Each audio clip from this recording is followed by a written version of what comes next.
about explosions in space, which are kind of tangentially related to what I researched. I actually pulled it in at one point, so yeah. So the main aim of my talk is going to be to answer the question, what is the biggest explosion in space? So I'm going to do this by looking at a load of different explosions in order to try and see what is the biggest one. So explosions in space are generally quite a bit bigger than the ones we see on Earth. So it looks something like this. Most of them are a star that just bursts at some point in its life for some random reason, but yeah, they're quite explosive and quite exciting. So in order to answer this question, I'm going to set out a few rules, so we have some kind of criteria to answer this. So I don't know if you can see this might be a bit smaller back. But yeah, so first one, we have to have both observations of these explosions and some reasonable theory to explain them. So any one of you can come up with some random theory tomorrow about some star that weighs 7 million times the mass of the sun and explodes and irradiates us all with a ridiculous amount of radiation. But if we haven't seen it, then it's just a theory. We have no actual evidence that this actually happens, so it's not a really very good candidate to answer my question. Similarly, we need to have some reasonable theory that actually explains these explosions. So if we see a massive burst of light somewhere in the universe, and we have no idea what it is, then do we really know it's definitely an explosion? Not really. So I'm going to exclude those in my little competition of explosions here. So in kind of a bit of lawyer speak, I'm going to clarify the actual terminology of my question a bit more. So what do I mean by biggest? So I'm going to rank these explosions by their peak power. So I want something that emits a lot of energy in a very short space of time, because that's what an explosion is.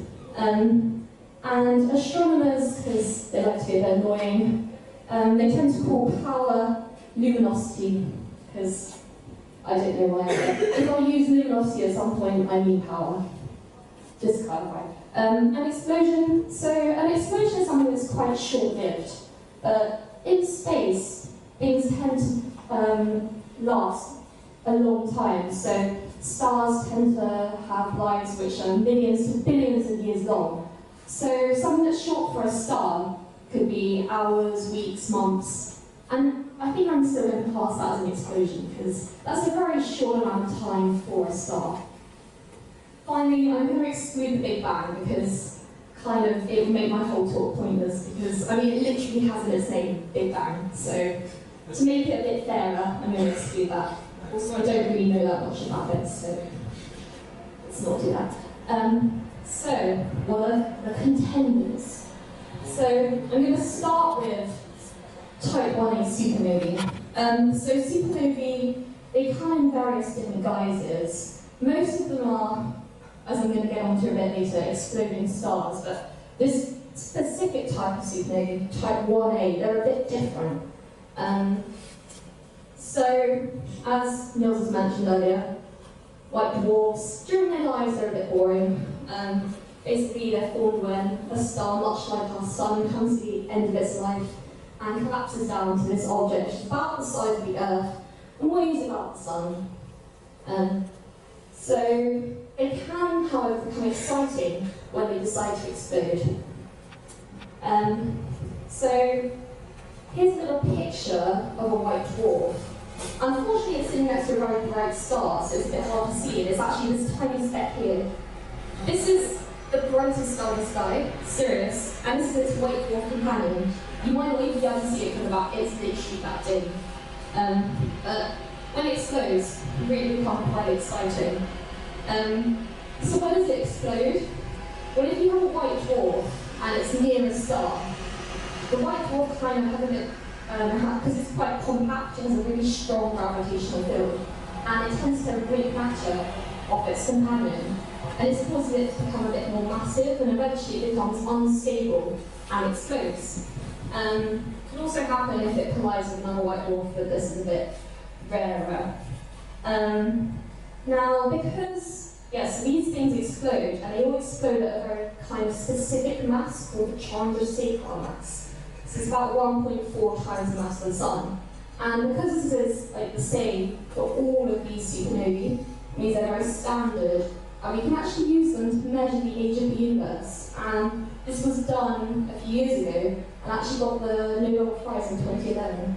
Because if you think, if you know how bright something is, then if you see it from a very long distance away, you can tell how far away it is. So imagine if someone's holding a torch and they're right next to you, then it's quite bright. If they're standing on the opposite side of a field, then it's a lot dimmer. So it's kind of the same principle here. You've got supernovae which are a bit near to you, so they're very bright, and you've got ones which are much further away. And so we know that they appear a lot dimmer to us, and therefore by kind of doing a bit of rough calculations, well, not so rough for the Nobel Prize people, but yeah, by doing some calculations, we can then tell how far away they are, and measure the age of the universe, which is quite cool, a little fun fact. And we call these standard candles. So yeah, so although I said they are all about the same, there are some which are slightly brighter for various reasons. But the brightest one is this one which has a very snazzy name of SN2011D, and this is 6.5 billion times as bright as the Sun at its peak. So really quite bright. That was 400 million light years away, and we can still spot it. So this is a really quite bright thing. I think it's a strong contender for biggest explosion. So yeah, so it's quite bright, but because it's so far away, on this little image we have, it's this tiny speck here, so it doesn't really look that remarkable, but it is quite big. So let's look at our other supernovae. So these ones generally have when you have a really big star, about like more than 10 times the mass of the Sun. So I have an example here, this very bright thing here. I saw this picture and really liked it, so it kind of really wanted it in my talk. But yeah, that's a very big star. And so these stars, they go through their lives burning matter, and then eventually run out of fuel. And when they run out of fuel, there's kind of nothing keeping them up anymore, so they collapse down. And you have a lot of matter collapsing down to a point, and eventually it kind of rebounds, and you get this massive explosion. So yeah, so the brightest one that we've ever seen is this one, again with a snazzy name of GRB080319b. And this one had a peak brightness of 100 million times the Sun. So we had the one previously, that's 6.5 billion. This is 100 million billion. So this is really a very, very, very bright explosion. And actually, it's as bright as 10 million galaxies at its brightest. And the reason it's called GRB here is that stands for gamma ray burst. So if you know about the electromagnetic spectrum, gamma rays are kind of very, very energetic light waves. And it's called gamma ray burst because it was emitting mainly in this region. So it's a very energetic explosion we have here, very, very hot. And this thing was so bright you could actually see it without a telescope. You could see it with the naked eye, even though it was 7.5 billion light years away. So this is predating the Earth by several billion years. Really quite incredible. And so yeah, here's a video that we took of this explosion. So you start with a star, you get a massive burst of light, and then because light travels faster than matter, you get to see the light first. So this thing here is the actual matter itself being thrown out by this explosion. And as you see in the middle, you get a bright thing left over, and it's that bright thing that I'm about to talk to you in the next bit. Yeah, first, here's an actual photo of this supernova. It's actually this thing here, which looks quite unremarkable, but I mean, it is a long way away, but it's very bright. So I said I was going to talk about the thing in the middle. So some of these explosions, when they, after they supernova, they leave a very dense object in the middle. So if the original star is between 8 and 30 times the mass of the Sun, then we'll get a neutron star figure. So you've heard about these a bit already, so I kind of like to create how they're kind of around 1 or 2 times the mass of the Sun, and twice the diameter of Southampton. So these are really quite extreme objects. Now some of these, they happen to be in orbit around a star much like our Sun. And because they have such a strong gravitational field, they will rip matter, much like the white dwarf did, they'll rip matter off the star. And this matter will spiral in to the neutron star, make its way down to the surface. And this is kind of a continuous process. This matter will build and build, getting hotter and hotter, and eventually will explode. And we see this as a massive burst of X-ray radiation. So these bursts, these also happen to be what I study, so this is the shoehorning bit. So these things are about 1 million times as bright as the Sun, so not as bright as a supernovae, but they do happen every few hours and days. So supernovae, they're pretty much a one-time deal, because like once a star explodes, you can't really do it again. But this is actually happening on these neutron stars again and again, every few hours and days for millions and millions of years, which I think is pretty impressive. So you can get, here's the picture again. It's a nice picture.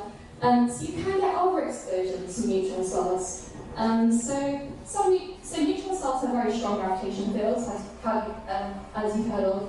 But I mean, it can vary a lot. So the ones I was talking about just now, they have magnetic fields about 1 billion times that of the Earth. You can get some which have 1 million times more, so 1 million billion times magnetic field of the Earth. And we call these magnetars because probably someone will that's something cool. And these ones they get even weirder. So we see occasionally flares, so very bright bits of radiation, like explosions of radiation from these. And so we could observe a superflare from the snazzy named SGR 180620, which is 3 million times as bright as the Sun. So this is 3 times as bright as those X-ray bursts. We don't really know what caused it. I mean, there are several ideas, such as it could be caused by a star quake, which sounds really cool. Basically, it's like because you have the solid crust on a neutron star, and you have these really extreme forces caused by magnetic fields and classification and stuff. You get a little strain building up on this solid crust, and eventually it gives way, much like earthquakes on the Earth, and you get a star quake.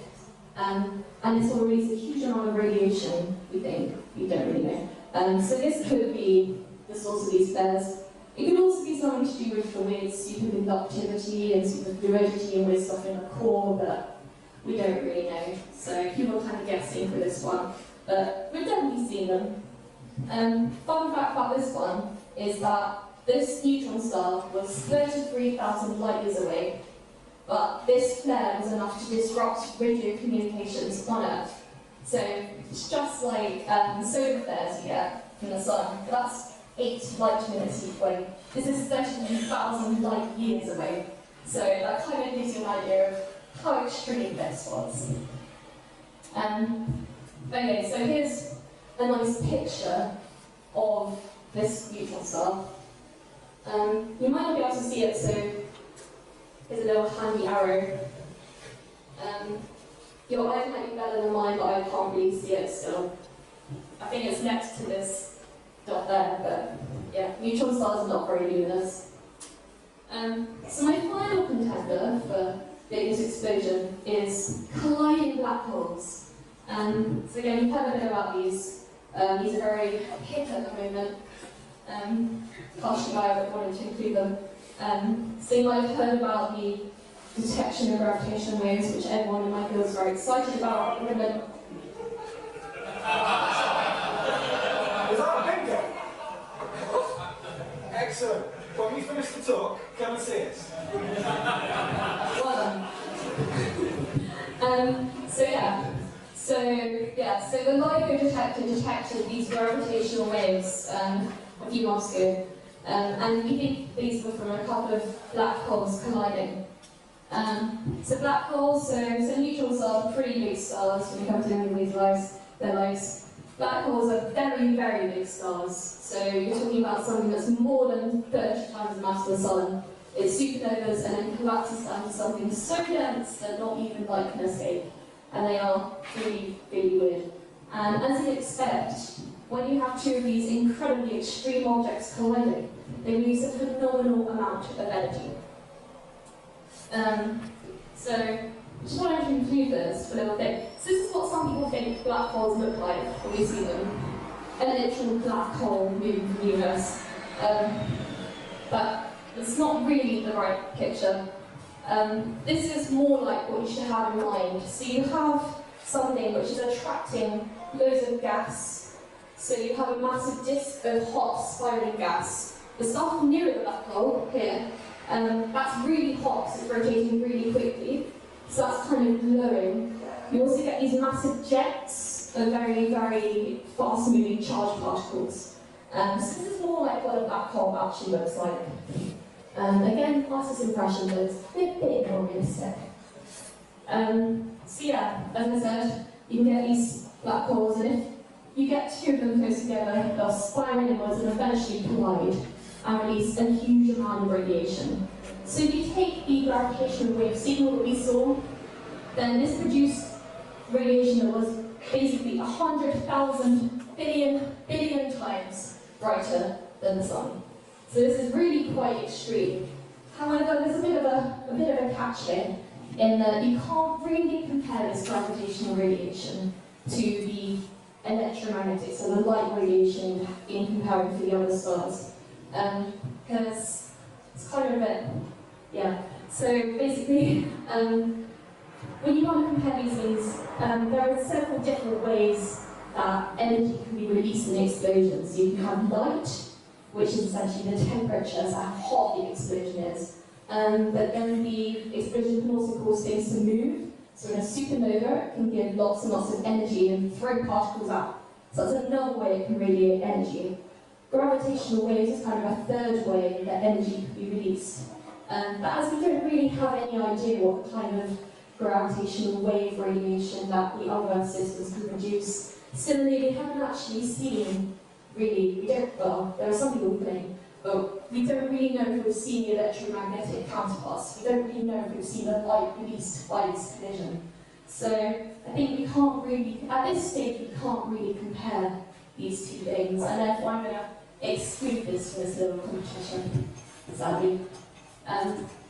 So to conclude, I've looked at supernovae, neutron stars, and black holes, and I think the biggest explosion I've been able to find is this massive supernova, so this gamma ray burst with a very long name, which was 100 million times brighter than the other explosions that we've seen in the universe. So I hope you learned a little bit more about explosions and how you do this very big, cool explosion that we have here.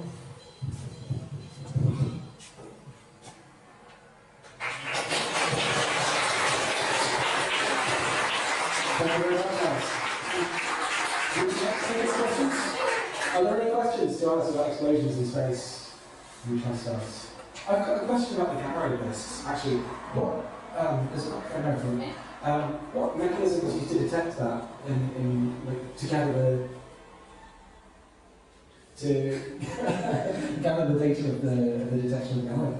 So we have some gamma ray telescopes. I can't name them off the top of my head, but they're all space-based gamma ray telescopes because kind of the Earth's atmosphere absorbs gamma rays. So we have some very high energy telescopes in space which can detect these bursts. That's amazing. Well, thanks very much. If there are any other questions?